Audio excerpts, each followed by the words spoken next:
Guys, thanks for joining us. John, let me start with you. Great day for the stock market. What do you believe? Do you believe today or do you believe Wednesday when we lost more than 200 points? Well, when you think about what the stock market did with just a half session, I mean, if we'd had the full 6.5 hours, we could have had the Dow up 350 points.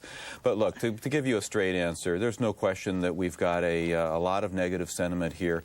I'd like to tell you that it's over, but usually these things don't end without some kind of gigantic, horrible, throw out all babies with all the bathwater, selling climax. So no capitulation really yet as far as you can tell. You know, I think we could see an early Christmas rally, and then when reality hits home the end of the month and in January, things go back down again. Don, everybody was talking... Michael, you're scaring me. I'm so much more comfortable when you're just a knee-jerk bear no matter what. Oh, my God, I'm going to sell everything Monday morning now. Don, let me ask you this. All this talk about gasoline prices, but I've heard a statistic that doesn't get repeated very often, but I think is important. There's a metric out there that says if we were to compare gasoline prices today to, say, what happened during the oil embargo in the 70s, right, to get to the level where it eats up the same percentage of Americans' income as it did back in the 70s, gasoline prices would have to get to $6. Are we making too much of a big deal about the rising price of gas and energy and its impact on consumers?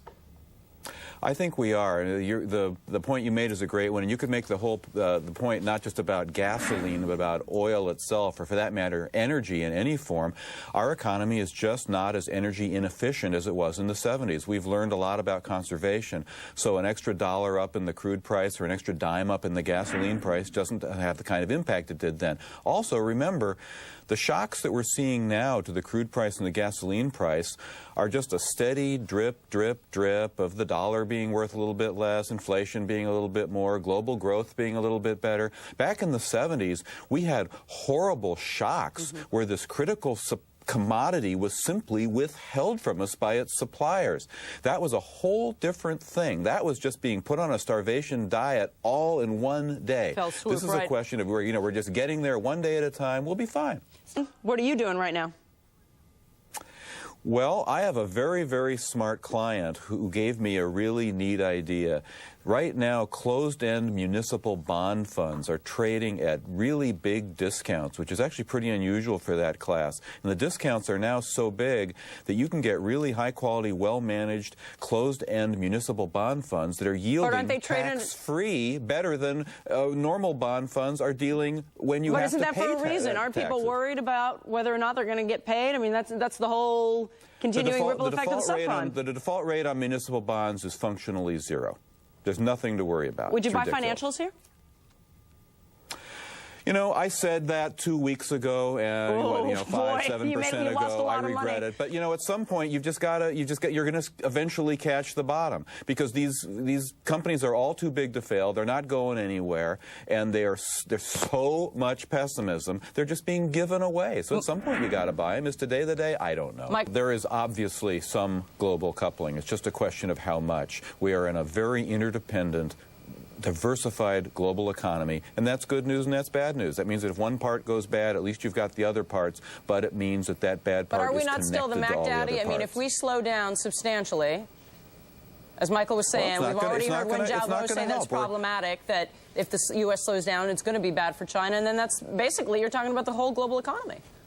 Well, it's not going to be good, but all I can tell you is the economy is very, very diversified, and you take out any one part, and you're going to miss it. You'll rather it were there, but it doesn't have to drag the whole thing down into a global depression. Any opinion on what happens here? Does crude oil start to pull back if the U.S. slows down, or does the weak dollar keep the price so cheap to overseas customers that they keep buying? Well, there's always two crude parts oil is the joint product of demand and inflation, because we're pricing it in dollars. So when the dollar goes down, all else equal, that makes the crude price measured in dollars go up. So I think the idea that crude could go all the way back down to where it started this cycle is basically a non-starter. The Fed's made that impossible. There's been too much inflation in this last 6 months to help bail out the Wall Street problem. But if the U.S. slows down and the rest of the world slows down with it, demand's going to slow down too, for sure. So the crude price can definitely pull back. Don, what about you?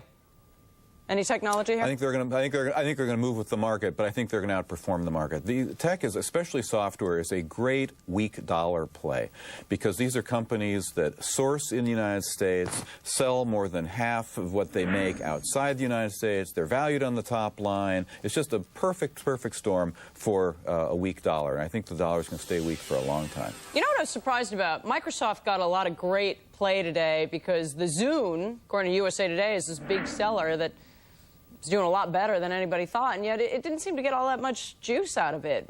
How do you feel about, the big daddy who's part of both the Dow and the NASDAQ? Don?